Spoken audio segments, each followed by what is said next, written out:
Assalamualaikum warahmatullahi wabarakatuh. Selamat datang kembali di channel Guru Muda. Kali ini kita akan membahas mengenai materi bab 4 mata pelajaran PPKN, masih mengenai keberagaman masyarakat Indonesia dalam bingkai Bhinneka Tunggal Ika.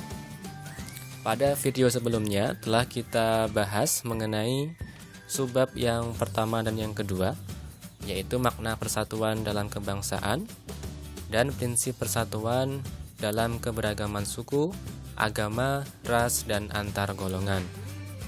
Maka untuk video kali ini kita akan melanjutkan subbab yang ketiga mengenai permasalahan keberagaman dalam masyarakat Indonesia dan upaya pencegahan konflik yang bersifat sara. Yang pertama, bentuk keberagaman masyarakat Indonesia. Keberagaman masyarakat Indonesia meliputi suku bangsa, agama, budaya, adat istiadat, bahasa daerah, pandangan politik, dan golongan. Mari kita bahas dari yang pertama, yaitu suku bangsa. Walaupun memiliki suku bangsa yang beraneka ragam, kita tetap satu bangsa, tanah air, dan bahasa, yaitu Indonesia. Untuk itu, kita harus menyadari bahwa keberagaman itu merupakan kekayaan yang tak ternilai harganya dan harus dapat dijadikan sebagai kekuatan yang mampu mempersatukan bangsa Indonesia. Kemudian, yang kedua adalah adat istiadat. Setiap suku bangsa memiliki adat istiadat dan ciri khasnya masing-masing yang berbeda antara suku bangsa yang satu dengan suku bangsa lainnya. Hal ini nampak dari keanekaragaman budaya daerah seperti rumah adat, pakaian adat, senjata tradisional, alat musik tradisional, lagu-lagu daerah, tarian daerah, makanan khas tradisional, kerajinan khas daerah, upacara adat, maupun sistem kekerabatan. Jika kalian perhatikan, setiap suku yang satu dengan suku yang lain memiliki ciri khas yang berbeda-beda. Nah, inilah dinamakan keanekaragaman suku bangsa. Kemudian yang ketiga, bentuk keberagaman masyarakat Indonesia adalah agama. Agama merupakan satu hal yang tidak terpisahkan dari kehidupan masyarakat Indonesia. Keanekaragaman suku bangsa, letak geografis, dan latar belakang sejarah merupakan faktor penyebab terjadinya keberagaman tersebut. Pemerintah menetapkan agama Islam, Kristen, Katolik, Hindu, Buddha, dan Konghucu sebagai agama resmi penduduk di Indonesia. Inilah sebagian dari keberagaman yang ada di Indonesia. Tentu masih banyak lagi macam-macam keberagaman yang lain. Nah, setelah kalian mengetahui bentuk keberagaman masyarakat Indonesia, ada beberapa permasalahan yang mungkin muncul dalam keberagaman masyarakat Indonesia tersebut. Nah, keberagaman masyarakat kita merupakan kekayaan bangsa Indonesia. Hal ini juga menjadi daya tarik bangsa lain untuk datang ke Indonesia. Keberagaman ini semakin menarik dengan letak geografis dan keindahan alam Indonesia. Masyarakat yang beragam menandai betapa besarnya bangsa Indonesia. Hal ini merupakan anugerah Tuhan Yang Maha Kuasa yang patut dihargai. Oleh karena itu, kita wajib selalu bersyukur atas anugerah ini dengan selalu beriman dan berdakwah kepada Tuhan Yang Maha Esa. Namun, di balik semua itu, keberagaman masyarakat memiliki potensi timbulnya berbagai masalah dalam masyarakat. Salah satu karakteristik keberagaman adalah adanya perbedaan. Coba kamu perhatikan berbagai perbedaan di lingkungan sekitarmu. Perbedaan tersebut dapat menjadi salah satu faktor penyebab masalah, seperti putusnya persahabatan, perkelahian antar kampung, perkelahian antar pelajar, dan sebagainya. Dengan demikian, dapat disimpulkan bahwa keberagaman masyarakat Indonesia setidaknya dapat menimbulkan sejumlah permasalahan di dalam masyarakat Indonesia itu sendiri. Di antaranya adalah adanya konflik.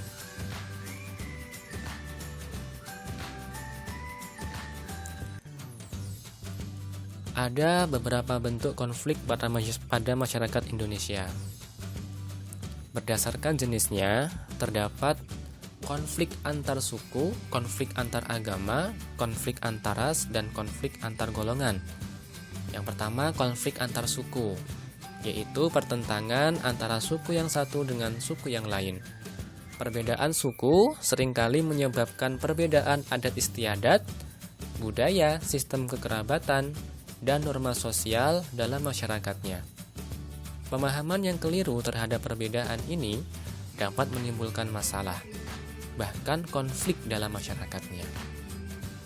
Yang kedua, konflik antar agama, yaitu pertentangan antara kelompok yang memiliki keyakinan atau agama yang berbeda. Konflik ini dapat terjadi antara agama yang satu dengan agama yang lain, atau antara kelompok dalam agama tertentu.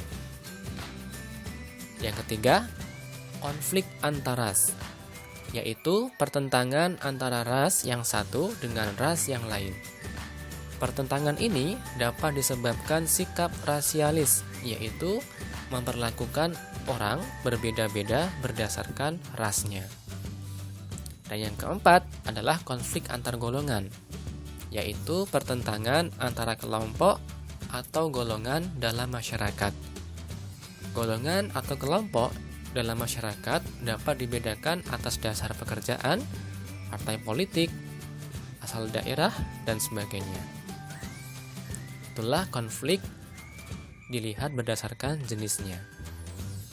Selanjutnya, penyebab konflik dalam masyarakat.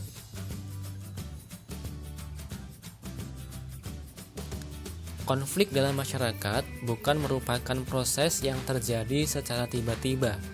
Peristiwa ini terjadi melalui proses yang ditandai oleh beberapa gejala dalam masyarakat.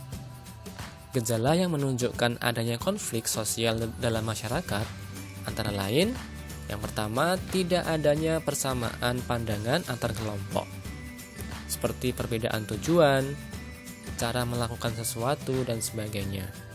Yang kedua, norma-norma sosial tidak berfungsi dengan baik sebagai alat mencapai tujuan.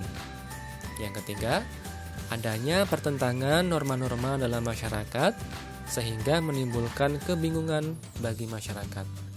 Yang keempat, sanksi terhadap pelanggar norma tidak tegas atau lemah. Yang kelima, tindakan anggota masyarakat sudah tidak lagi sesuai dengan norma yang berlaku. Dan yang keenam, terjadi proses disosiatif, yaitu proses yang mengarah pada persaingan tidak sehat, tindakan kontroversial, dan pertentangan atau konflik.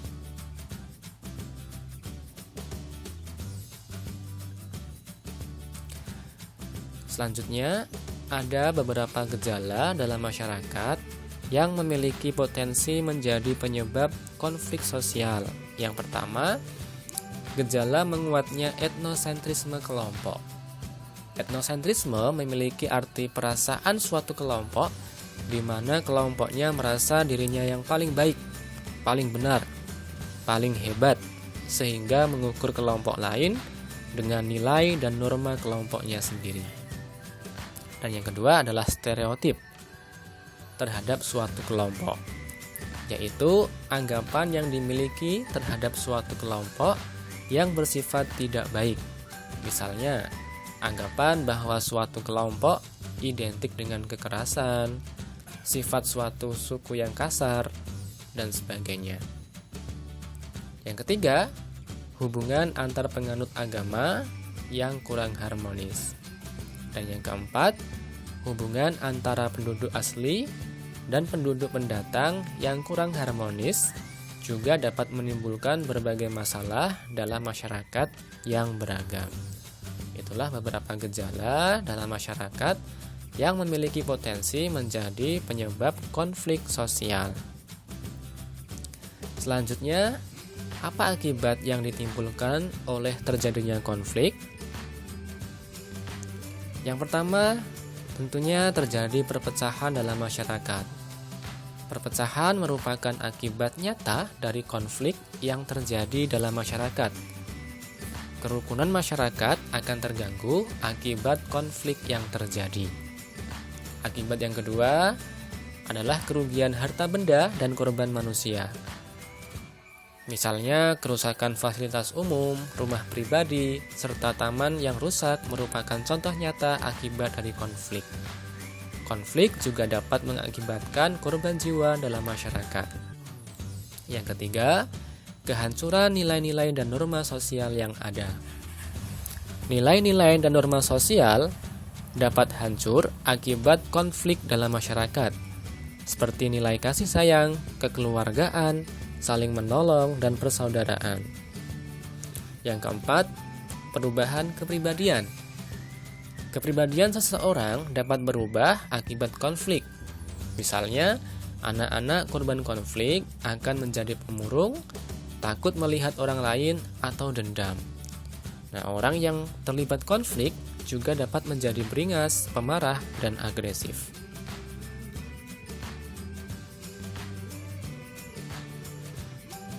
Itulah akibat yang ditimbulkan terjadinya konflik di masyarakat.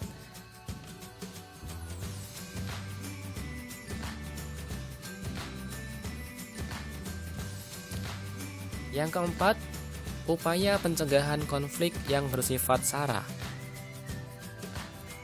Setiap masalah yang berpotensi menimbulkan konflik dalam masyarakat yang beragam harus segera diselesaikan sehingga tidak membawa akibat yang merugikan masyarakat. Upaya mengatasi masalah ini dapat dilakukan secara preventif dan represif. Cara preventif artinya upaya dilakukan untuk mencegah terjadinya masalah atau sebelum masalah terjadi. Hal tersebut dapat dilakukan dengan mengembangkan sikap toleransi, kerjasama, latihan bersama, dan sebagainya. Sedangkan cara represif adalah upaya mengatasi masalah pada saat atau setelah terjadi masalah, seperti penangkapan, pembubaran paksa, dan sebagainya. Selain itu, ada cara kuratif, yaitu upaya tindak lanjut atau penanggulangan akibat masalah yang terjadi. Cara ini bertujuan untuk mengatasi dampak dari masalah yang terjadi. Misalnya, pendampingan bagi korban kerusuhan, perdamaian, kerjasama, dan sebagainya. Coba kalian diskusikan manakah yang lebih baik mengatasi sebelum terjadi masalah atau sesudah terjadi masalah. Itulah cara atau upaya dalam mengatasi dan pencegahan konflik yang bersifat SARA. Itu materi kita kali ini, semoga bermanfaat. Jika ada pertanyaan silahkan didiskusikan dalam forum kelas masing-masing. Wassalamualaikum warahmatullahi wabarakatuh.